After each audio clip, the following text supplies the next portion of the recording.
din natin mga salita. Kaya mga kapatid, pagkasabi nyo na, ihilan nyo na. Huwag na natin paulit-ulit. Alam niyo po bakit? Sapagkat ang salita ay delikado. Be careful with our words. Akala lang natin na walang impact ito sa mga tao, pero ang ating salita. Kaya, mga chismosa, mag-iingat. Sapagkat babalik sa atin ang ating mga binibinawan. Magkakaroon ng impact. In fact, sinabi sa salita ng Diyos sa Kawikaan or Proverbs 18 verse 21, ang buhay at kamatayan ay sa dila ng salalay.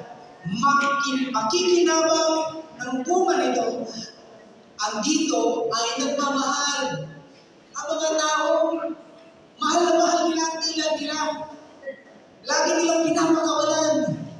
Mag-ingat kayo, sapagkat ang ating dila minsan magkakos ng kamatayan or buhay. Paano natin gamitin ating dila bilang mga Kristiyano? Speak words of life. Anong dapat natin iwasan? Mag-chismis ng mag-chismis. Kasi makapangyarihan ang salita. Minsan nga, mga chismosa, nabubuhay nila yung patay. Ang tagal-tagal ng patay buhay. Grabe ang kapangyarihan ng salita.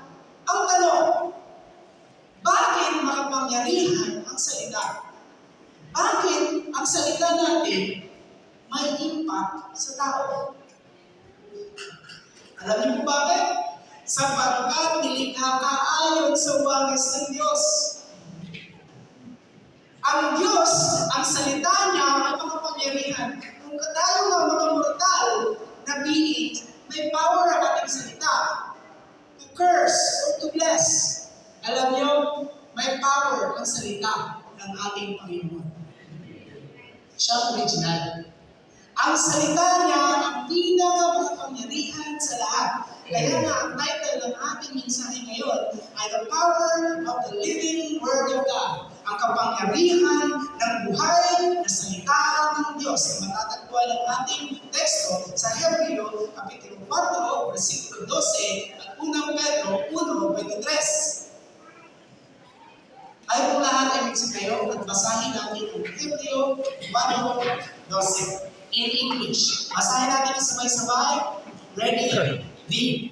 For the word of God is living and active and sharper than any two-edged sword, even penetrating as far as the division of soul and spirit, of both joints and marrows, and able to judge the thoughts and intentions of the heart. Basahin natin ang Tagalog. Ito ang nakasabi sa Tagalog. Ready? Read. Ang salita ng Diyos ay buhay at mas mataas kaysa anumang taba na sa kabilang may galing.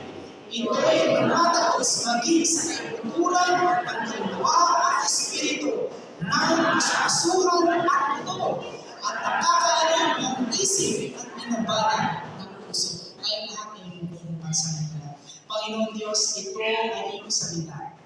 Lord, we desire that the Holy Spirit be here upang ipaunawa sa amin ang inyong salita. Upang, Lord, ito ay magamit namin upang magbago ang direksyon ng ating buhay. Salamat, Panginoon, sa makapangyarihan ng salita at sa kapangyarihan ng banal na Espiritu na, Lord, kaya magbago sa amin. This we pray in Jesus' name. Amen and amen. Tayo lahat ay masunod. Ngayon, ihimay-himayin natin ang mensahe. Versikulo ito, sa mga lahat na nakakakilala sa akin, mahilig ako maghimay-himay ng salita ng Diyos. Una, napag-aaralan natin ay, sinabi ko na kanina, ang salita ng Diyos. Word of God. Salita, lumalabas sa bibig ng Diyos. Naalala niyo ang nakalagay sa salita ng Diyos?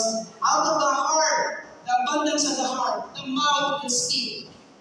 Yung ilalabas ng ating mga bibig, kalimitan ay galing sa kaikuturan ng ating kaluluwa. Kaya minsan, pag mahilig ka magtula, marahil marami kang galit sa iyong puso. Kung mahilig ka mag-bless sa mga tao, marahil pinagpala ka ng Panginoon. Kaya mga kapatid, ito nakalagay ang salita ng Diyos. Galing sa kaiguturan ng diin ng ating Panginoon. Therefore, ito ay makapangyarihan. Noong nakaraan linggo, pinag-usapan natin ang pinakamakapangyarihan o pinakamalakas na puwersa sa buong mundo. Ano yun? Kamatayan? Kasi wala talaga makakapigil doon. Na-extend mo lang. Pero ano mas mataas sa kamatayan? Nalagay sa Bible, pag-ibig ng Diyos. Kasi neither life nor death can separate us from the love of God, right? Pero alam niyo ba, meron pang kasing lakas ng pag-ibig sa buong sanlibutan na mas malakas pa. Ito ay ang salita ng Diyos.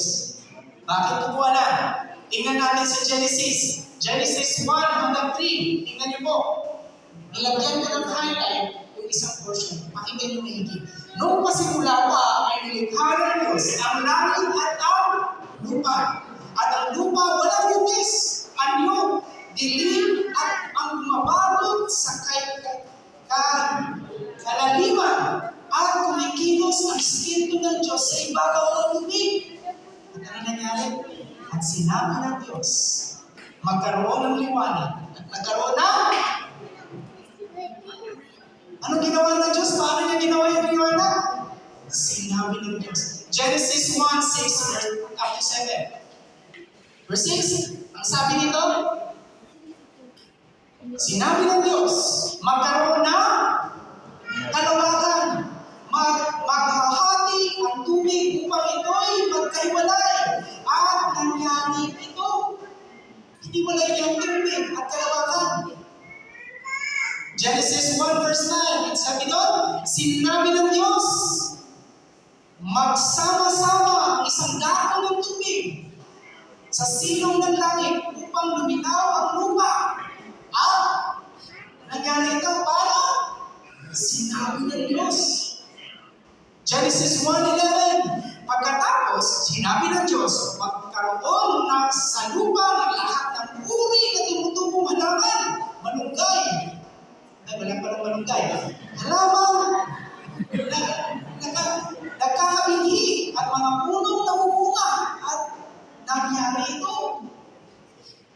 Ano pa sinabi? Genesis 1 verse 14. Sinabi ng Diyos, magkaroon ng tanlaw ng langit upang mabukod ang araw sa gabi. Ito ang magiging batayan sa bilang ng mga araw, taon at kapistahan. Genesis 1:20, sinabi ng Diyos, magkaroon ng tubig. Maraming bagay na may buhay. At magkaroon din ng mga ibon sa ibang tubig. Paano na ginawa? Sinabi ng Diyos. Ano pa? Sinabi ng Diyos. Genesis 1:24, magkaroon ng lahat ng uri ng hayop. Maamo, mailang, malaki, maliit, at gayon na ang nangyari. At sa huli, pagkatapos, sinabi ng Diyos, ngayon, likhain natin ang tao ayon sa ating larawan, ayon sa ating nais. Sa lahat ng versikulo na yun, ano mapapansin natin? Ang sabi doon ay sinabi ng Diyos. Naghihirap ba ang Diyos? Wala. Talagang pinaghirapan ba niya? Hindi. Ano sinabi niya? Sinabi ng Diyos. Therefore, God Himself caused everything to existence by the power of His word. Diyos siya, kung sasabihin niya, ito ay mangyayari. Amen? So, by seeing this, naniniwala ba kayo na makapangyarihan ng Diyos? Amen. Kaya nga ang bata ako, mahilig ako kay Superman, kay Batman, Wonder Woman, at lahat ng man. Pero, naisip ko, kasi nagpo-contest kami ng magkakapatid eh. Naisip ko, sabi ko, Mas makapangyarihan si Jesus? Oh, sige nga. Pag kaya ba niya sa susunod, oo, susundin niya, malaglag ka, malalaglag siya. Wala makakatalo sa kanya. Bakit? Ang kanyang salita ay kapangyarihan na hindi man kailan nakita sa buong sanlibutan. Kahit kilikili power. Hindi natin matiis minsan. Hindi. Biro lang po yun. Alam ko wala na dito. Pero sa totoo lang mga kapatid, ang kapangyarihan ng Lord, hindi mo ma-imagine kung gano'n kalaki. Kalakas. Sobrang makapangyarihan ng ating Panginoon. Pero ito yung sasabihin ko. Alam niyo po ba, na ang Panginoon na gumawa ng langit at ng lupa sa kanyang salita, inilit niya na gamitin ang kanyang salita upang mabuo ang Biblia. Same na kapangyarihan na gumawa ng buong sanlibutan, iniligay ng Lord sa libro Biblia. Paano mga kapatid? Ang salita ng Diyos. Tingnan natin, ang Biblia, merong 66 na mga libro. 29 sa Old Testament, 27 sa New Testament. 66 po. Magkahiwalay yung libro. Kailan sinulat? 1,500 years. Sino po ito 80 years na buhay sa mundo? Naalala niyo pa yung sinulat niyo para sa asawa niyo na bata pa kayo? Hindi na. Right? 60 pa lang yun, 80 pa lang yun. Imagine mo, 1,500 years. Ang mga libro na ito na pinagsama-sama, iba't iba ang sumulat. At hindi sila nag-aaway. 30 different authors, parenta sila. 3 different continents. Europe, Asia, Africa. 3 lingwahe, Aramaic, Greek, Hebrew. Pero anong theme?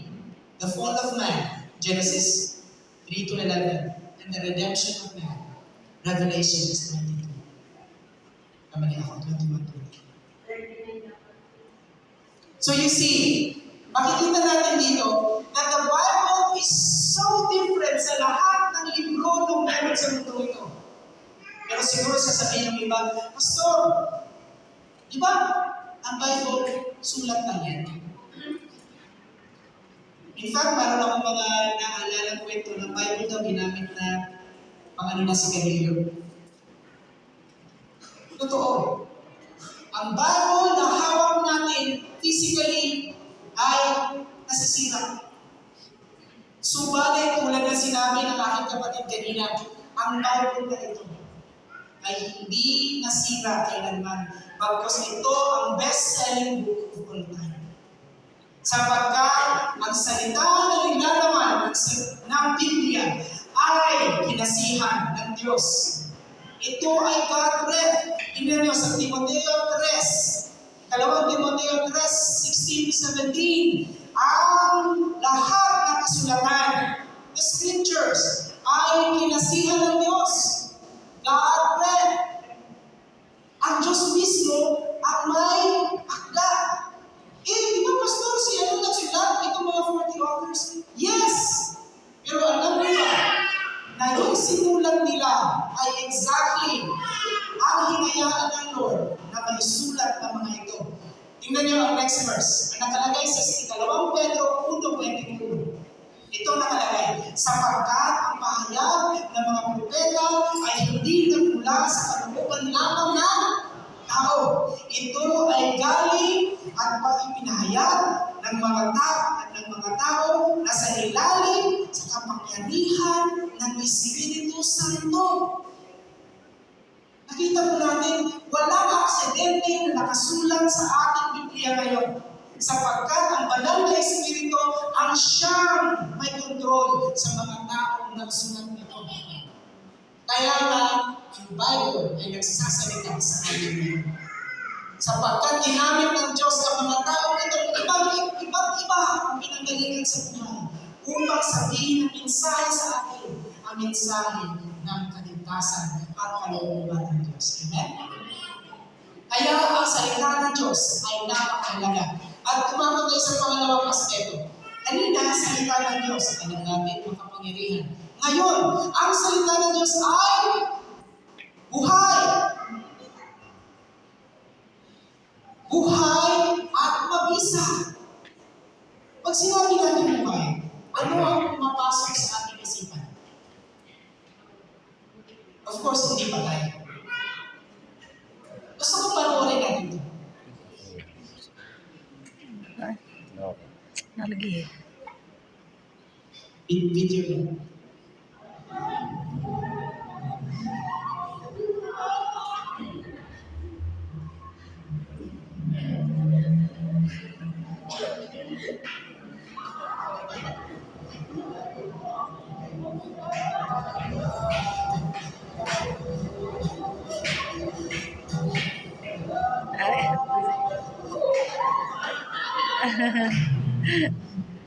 Nahaglag sila. Ang pilang sa tuwa.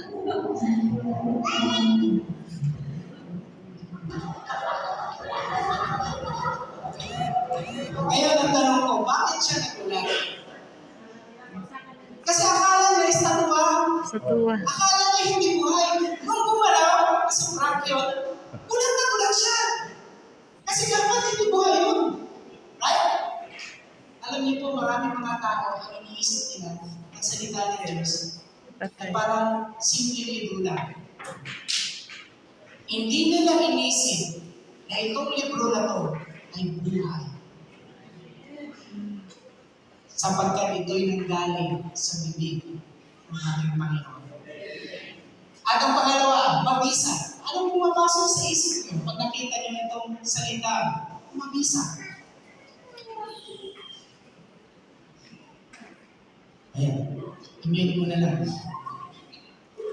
Next slide, next slide. Bakit mabisa? Naalala niyo yung patalastas ng magnet? Huwag mahiyang magtanong. Kung mayroon magnet na nito. Mabisa bang gamot? Ano ang gagawin niyo? Pag yung gamot na iniinom pala, 2 years expired na. Napatay. Siyempre, matatakot kayo. Kasi alam niyo, baka masira ang inyong katawan. Minsan, pag sinabi natin mabisa, iisip natin gamot. Kasi ito ay may impact sa iyong health upang ikay gumaling. Ang nakalagay dito sa salita ng Diyos, sa ating binasa, ang salita ng Diyos ay buhay. Buhay at mabisa.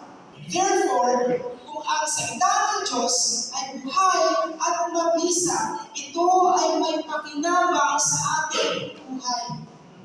Mga kapatid, maniwala kayo sa hindi. May ay hinihiling ko ang lahat ng mga pastor na naririto na hinahangaan ko.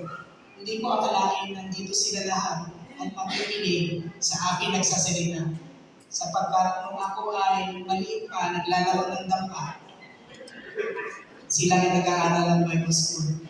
May I request them to please stand up. Ang mga pastor nila.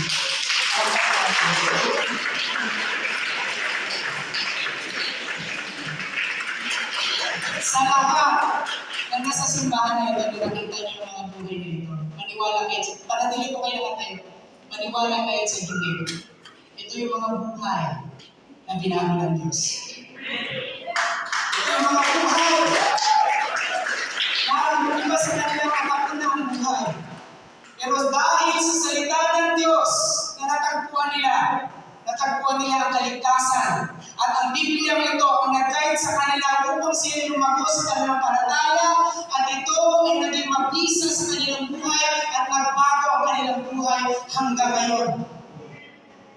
Kaya nga, ang taas ng respeto ko sa mga ito.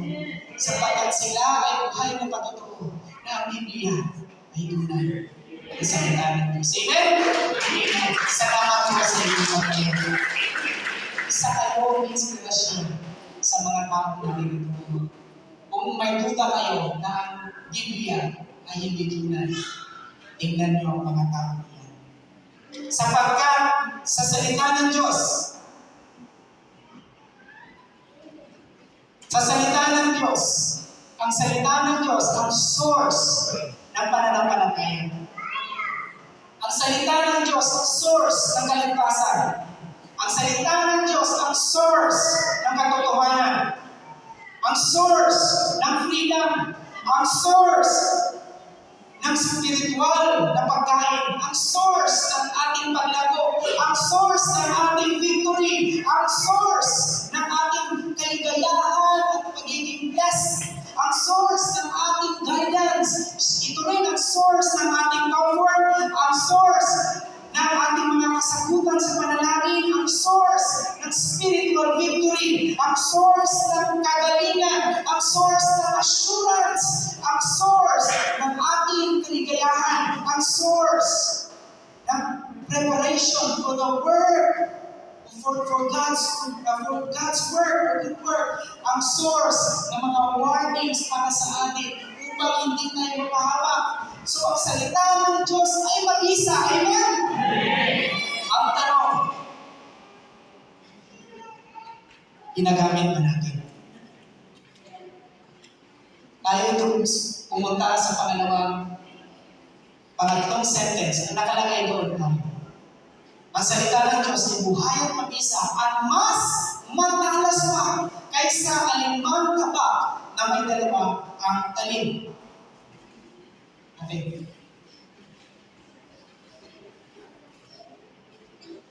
Tabat na may dalawa ang talim. Ano yung mas matalas? Yung isa lang ang talim o yung dalawa ang talim? Bakit? Kasi pag tinusok mo sa saging yan, mas matigas. Kasi yung isang side, walang talim. Pero pag dalawa ang talim, pag tinusok mo sa saging yan, diretso lang. Kasi yung dalawang side, talinis na o kain. Bakit? Mas matalas ang dalawa ang talim. Sword. Ngayon, ang sabi ng salita ng Diyos, mas matalas pa rin ang salita ng Diyos. Bakit? Meron kayang gawin ang salita ng Diyos na hindi kaya ng sword na dalawang talim. Ano ito? Punta tayo sa pangalawang nakalagay. Anong nakalagay doon? Ito ay tumatagos maging sa ibuturan ng kaluluwa at espiritu at sa mga kasamasuhan at buto. So kung ang matalas na ito ay pumasok sa katawan ko, aray, kaya lang hindi kaya mong ma-impact ang iyong kaluluwa at ang iyong espiritu. Ang salita ng Diyos mas matalas sapagkat hindi tulad ng pisikal na espada na dalawang talim, ito ay tatagos sa kaibuturan ng iyong pagkatao. At meron ako ipapakita sa inyo. Bago ako magpatuloy, last week, minento ko sa inyo, magpakadisenyo ng tao. God created man in His own image mula sa lupa at kanyang hiningahan. Next time. At nakalagay doon, hiningahan niya tayo galing sa lupa. Ngayon, dito ko na-appreciate ang ating Panginoon. If God is body, and if God is Father, Son, and the Holy Spirit, grabe rin yung pagkalitan nila ng Lord sa atin. Meron tayong body, soul, and spirit. So bakit ko ito in-explain sa inyo? Sabihin niyo sa atin, Pastor, saan mo naman kinuha yung degree na yan? Nakalagay sa 1 Thessalonians 5:23, may God Himself, the God of peace, sanctify you through and through, that your spirit, soul, and body be kept blameless at the coming of our Lord Jesus Christ. Body, soul, and spirit. Mga kapatid, para ikong ganito. Pero hindi ka lang body. Ikaw din ay soul.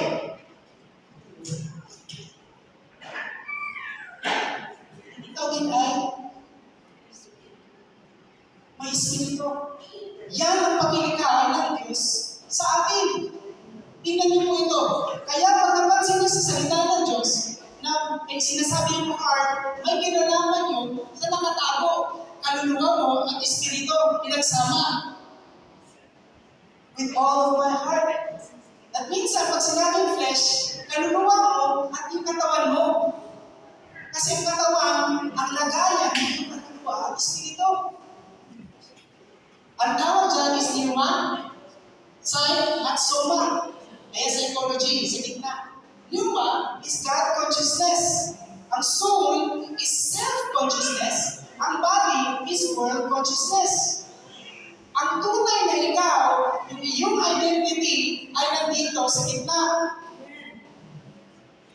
So, ang spirit mo is nandoon yung faith, gifts of the spirit, and supernatural senses. Ang soul mo, nandoon yung emosyon, fruit of the spirit, desire, personality, memory, intellect. Kasi ito yung hindi ma-measure ng scientists kung saan banda sa utak. Meron yung iba na near-death experience, lumalayo sila, nakikita nila katawan nila. At ang body, ito yung senses. Kaya minsan, yung 5 senses natin, naalala natin yung mga bagay na yun, pumapasok sa soul. Kaya yung bata, lagi sinasabihan na, gumo ka, pangit ka, check ka na, kawawa ang kanilang kaluluwa. Kaya minsan kailangan nila ng mga psychologist. So ano ang nangyari? Ginawa tayo ng Lord na spirit, soul, and body. Why? Spirit, kasi dyan ang connected ka sa Panginoon.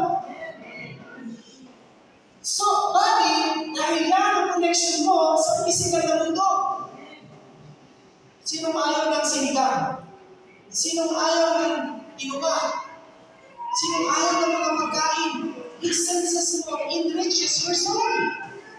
Pero ito mga kapatid, what happened? Ano ang nangyari?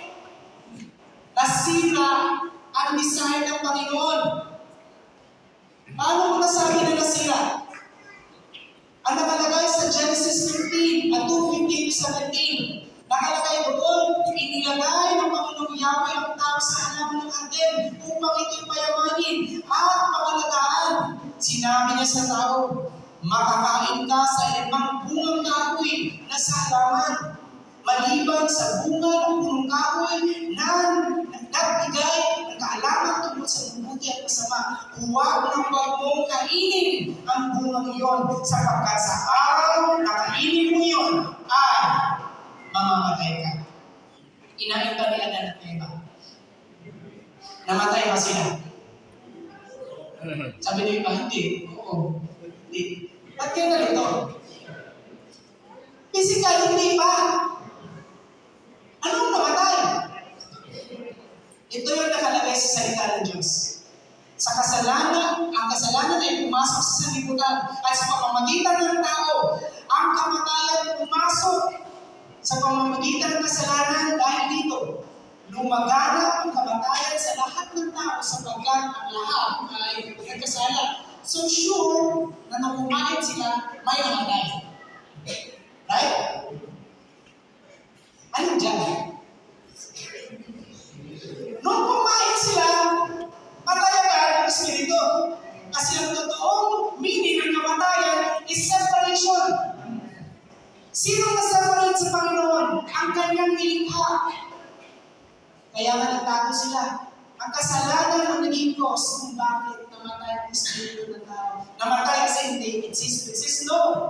Separated for life. At kung mamatay tayo na hindi mag-born again, ang ating Espiritu, tayo ay forever and forever sa impyerno.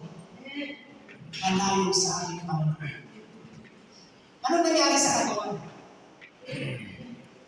Ilinis ang ulo. Slow death. Kaya nga, ito maganda. Kung dumating si Jesucristo, pinatawad niya ang ating kasalanan. Binayaran niya. Kaya ano nangyari? Natanggal ang sa Espiritu. At balang araw, pag kinuha niya tayo, papalitan niya ang ating mga katawan. Amen? At nakumpleto ang pagliligtas sa atin. Sapagkat doon, hindi na tayo makakaranas ng sakit. Wala nang arthritis. Wala nang sakit sa tiyan, sa ulo. At kung ano-anong nararanasan natin matatanda. Bakit? Papalitan ng Diyos ang ating katawan. At dahil ang Espiritu mo'y buhay kay Kristo, ikaw ay makakasiguro na makakasama mo siya sa kalimitan. At gagawa ng Lord ang panibagong langit at panibagong lupa sapagkat gusto niyang maranasan mo ang hindi mo naranasan ng anak na iba. Kaya mga kapatid, purihin natin ang Panginoon. Palakpakan natin ang Diyos.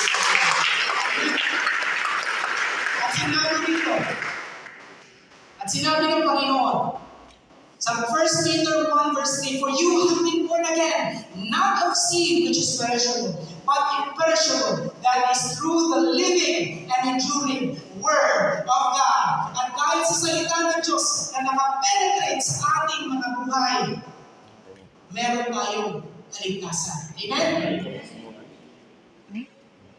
Punta tayo sa pangalawa. At nakalagay dito, tumatapos sa maging sa kaibuturan ng kaluluwa at espiritu. So, ang salita ng Diyos na, ito ang salita ng Diyos, tumatapos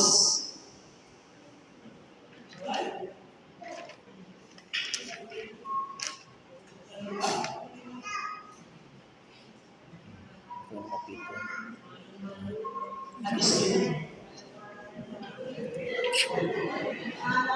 Article? Di article na? Di patay. Kung ito ang salita ng Diyos, papasok yan sa ating mga tenga. Papasok sa iyong kaluluwa at espiritu. At alam niyo ba, ang next verse na nakalagay dyan, nakalagay dyan sa next verse, sa kasukasuhan. Alam niyo ba, kasukasuhan, umaro at bone, nakalagay lagi sa Old Testament. Lagi, masarap kainin kasi yan eh. Nakalagay doon sa Old Testament, ang sarap ng bagay na ito.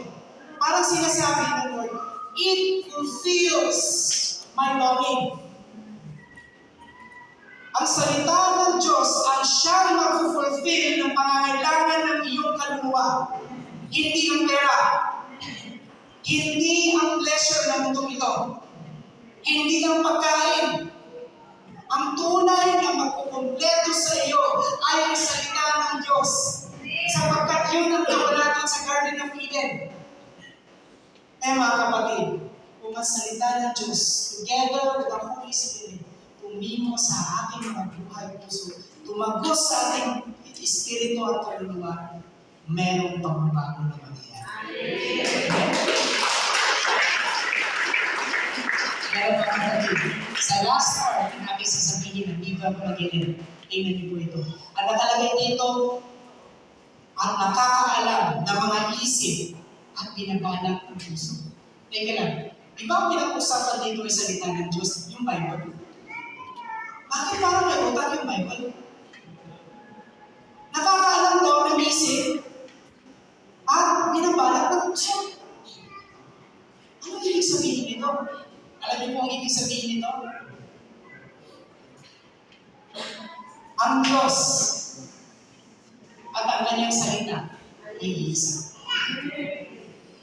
Kaya parang may isip ang salita ng Diyos sapagkat ang kapangyarihan nun ay galing sa Kanya. Paano ko nasabi na ang Diyos ay isa? Nakalagay sa 1 verse 1 hanggang 4. Nang pasimula ay naroon na ang salita, word. At ang salita ay kasama ng Diyos. Ang salita ay Diyos. Ano? Ang salita ay Diyos. Sa pasimula, kasama ng Diyos ang salita, nilikha ng lahat ng bagay sa pamamagitan ng salita niya. At wala anumang nilikha na hindi sa pamamagitan nito ng salita. Nasa Kanya ang buhay at ang buhay ay siyang ilaw ng sanlibutan. Sino raw yung salita? Diyos. Tapos tingnan natin. Ang nakalagay sa verse 14, anong nangyari? Naging tao ang salita. Therefore, Jesus is the living Word. Nung create ng Lord yung mundo, when God said, let there be light, sino ang gumawa? The Father said it, Pero sino ang pumunta? Si Jesus. Because He is the living Word. When God said, let this be. When God said, Jesus was the Creator. Tulad na nakalagay sa John. At tingnan niyo po, ibalik natin sa Hebrews 1 kasi kanina nasa ibang part tayo ng Hebrews. Ang pinakasimula ng Hebrews, ang nakalagay dito, God, after He spoke long ago to the fathers, nagsalita ang Lord sa mga propeta, prophets in many portions and many ways, in these last days, ngayong huling panahon, has spoken to us in His Son, through Jesus Christ, who He appointed heir over all things, through whom He also made the world. Mga kapatid, Jesus is the living Word. Kaya yung binabasa nyo ngayon, siguro tinitingnan mo, asan si Jesus dito sa mga kwentong yun? Siya ang nagpos ng mundo. Dahil siya ang manlilikha. Kaya mga kapatid, let us continue on. At we're almost done. Ang Diyos at ang kanyang salita ay walang hanggan. Amen? Bakit? Kung si Jesus is eternal, ang kanyang salita is eternal. At sinabi niya, heaven and earth will pass away. Lilipas ang langit at ang lupa. Ngunit ang aking mga sinasabi ay tiyak at mananatili. Amen? Napakabuti ng Lord. Binigyan niya tayo ng Biblia, kanyang salita na makapangyarihan. Ngunit nakakalungkot lamang sapagkat maraming mga tao ay hindi tunay na nakikinig ng salita ng Diyos. So in conclusion, kung ang salita ng Diyos ay makapangyarihan, may pakinabang at matalas pa sa dalawang two-edged sword na pumapasok sa kultura ng ating buhay, ang tanong, nakikinig ba tayo? Ito ang paboritong sinasabi ni Jesus. Marcos 4 verse 9. Sinabi ni Jesus, makinig kung may pakinig. Marcos 4 verse 23. Sabi niya, makinig kung may pandinig.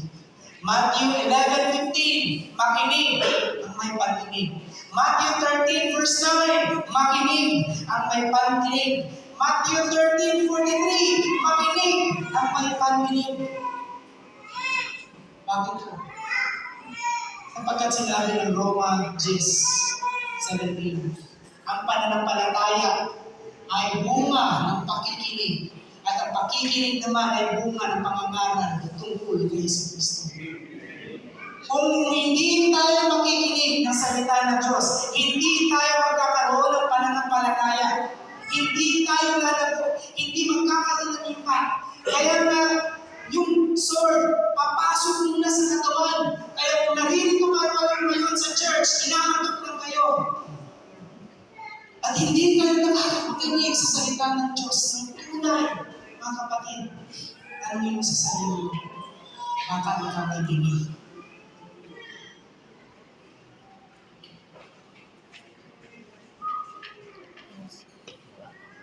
So, the question is this. Gaano kahalaga sa atin ang salita ng Diyos? Mahalaga po ba ang salita ng Diyos sa atin? Gaano natin kadalas nilay-nilayan ang kanyang salita? Alam niyo, kung pinapahalaga natin ang salita ng Diyos, pinapahalaga natin ang Diyos. Kung mahal mo ang salita ng Diyos, mahal mo ang ating Panginoon. Kung gaano ka kasabik sa salita ng Diyos, ganoon ka rin kasabik sa Kanya. O baka masabik tayo sa paborito nating palabas, na Korean Omega. At nakakalimutan na natin ang salita ng Diyos.